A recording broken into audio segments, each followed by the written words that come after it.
Greece mark இந்த வார்த்தையை கேள்விப்படாமல் net fabric இண்டஸ்ட்ரியில் யாரும் இருக்க முடியாது. ஏன்னா இது one of the major issue. Grease mark வந்து எஸ்பெஷலி டைட் நெட் ஃபேப்ரிக்லேயும் லைக்ரா ஜெர்சி ஃபேப்ரிக்லேயும் ரொம்ப அதிகமாகவே நம்ம ஃபேஸ் பண்ணுவோம்.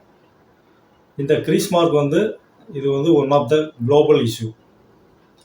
இதை வந்து ஓவர் கம் பண்ணுறதுக்கு ஒவ்வொருத்தரும் ஒவ்வொரு மாதிரியான ஸ்டெப்ஸ் வந்து ஃபாலோ பண்ணுவோம். லூப்ரிகேட்டிங் போடுவோம், அதை வந்து டைட்டாக வந்து ஸ்ட்ரெச் பண்ணி ஃபினிஷ் பண்ணுவோம். இந்த மாதிரி நிறைய ஒவ்வொருத்தரும் ஒவ்வொரு ஸ்டெப்ஸை ஃபாலோ பண்ணி இதை மினிமைஸ் பண்ணுறோம். ஒரு சில பேர் அதை ஓவர் கம்மும் பண்ணுறோம். ஒரு சில பேர் இன்னும் ஸ்ட்ரகிள் பண்ணிகிட்டே இருக்கோம். இந்த கிரீஸ் மார்க் எதனால் வருது அப்படின்னு யாராவது வந்து இது வரைக்கும் அனலைஸ் பண்ணியிருக்கீங்களா? இந்த கிரீஸ் மார்க் வந்து ஹைட்ரஜன் அப்படிங்கிற ஒரு ஏட்டத்தினுடைய சபல புத்தியினால் இந்த கிரீஸ் மார்க் ஃபார்ம் ஆகுது. நார்மலாக ஹைட்ரஜன் வந்து நல்ல எலமெண்ட் தாங்க. பட் ஆனால் இது வந்து சேர்க்கை சரியில்லை, கட்டம் சரியில்லைன்னு சொல்லுவாங்க இல்லையா, அந்த மாதிரி சேர்க்கை சரியில்லாதப்ப இது வந்து இந்த மாதிரி சபல புத்தியினால் கிரீஸ் மார்க்கை உருவாகும். அப்படி என்ன சேர்க்கை அப்படின்னு பார்த்தீங்கன்னா, இந்த ஹைட்ரஜன் வந்து ஆக்சிஜன் கூடவும் நைட்ரஜன் கூடவும் இருக்கும்போது பார்த்தீங்கன்னா, பக்கத்தில் இருக்கக்கூடிய ஃபைபரில் உள்ள ஆக்சிஜன் மேலே க்ளோஸாக பக்கத்தில் உள்ள ஆக்சிஜன் க்ளோஸாக வந்தது அப்படின்னா அது கூட டெம்பரரியாக ஒரு ஹைட்ரஜன் பாண்டை ஃபார்ம் பண்ணி அப்படியே நின்றுக்கும். சப்போஸ் ஒரு ஃபேப்ரிக்கை மடிக்கிறீங்க, மடிக்கும் போது அந்த எட்ஜு ஃபோல்ட் ஆகுது இல்லைங்களா, அந்த இடத்துல இந்த ஃபைபரும் பக்கத்து ஃபைபரும் ரொம்ப க்ளோஸாக நெருங்கி வரும்.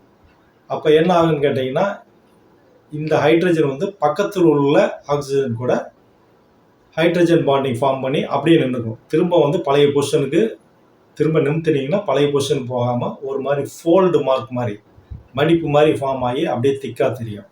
இதைத்தான் வந்து நம்ம கிரீஸ் மார்க் அப்படிங்கிறோம். இந்த ஹைட்ரஜன் வந்து திரும்ப பழைய பொசிஷனுக்கு போகணும் அப்படின்னு கேட்டிங்கன்னா, நம்ம ஏதோ டெம்பரேச்சரோ ப்ரெஷரோ ஸ்ட்ரெச்சோ இந்த மாதிரி கொடுத்து தான் நம்ம பழைய பொசிஷனுக்கு கொண்டு வர மாதிரி இருக்குங்க. இதனால தான் நம்ம டைட் நெட் ஃபேப்ரிக், அதாவது 24 single Jersey 180 GSM, 20 single Jersey 200 GSM, 30 single Jersey 160 GSM, இந்த மாதிரி டைட் லூப் லென்த் வச்சு ஓட்டக்கூடிய ஃபேப்ரிக்கில் இது வந்து இதனால தான் கிரீஸ் மார்க் அதிகமாக ஃபார்ம் ஆகும். லைக்ரா ஜெர்சியை பொறுத்த வரைக்கும் சொல்லவே தேவையில்லை. இது கிட்டத்தட்ட ஒரு 80 to 90% நார்மல் டைட் நெட்டோட அதிக டைட் நெட்டாக இருக்கிறதுனால கண்டிப்பாக கிரீஸ் மார்க் வந்து லைக்ரா ஜெர்சியில் தவிர்க்க முடியாத ஒன்றா இருக்குது. லைக்ரா ஜெர்சியில் மேஜர் இஷ்யூவாக இருக்கிறதுக்கு இது வந்து ஃபைபர்ஸ் ஒன்றுக்கு ஒன்று ரொம்ப க்ளோஸராக லைக்ரா வந்து ரொம்ப க்ளோஸ் பண்ணி கொடுக்கறதுனால லைக்ரா ஜெர்சி பொறுத்த வரைக்கும் very very sensitive to grease mark.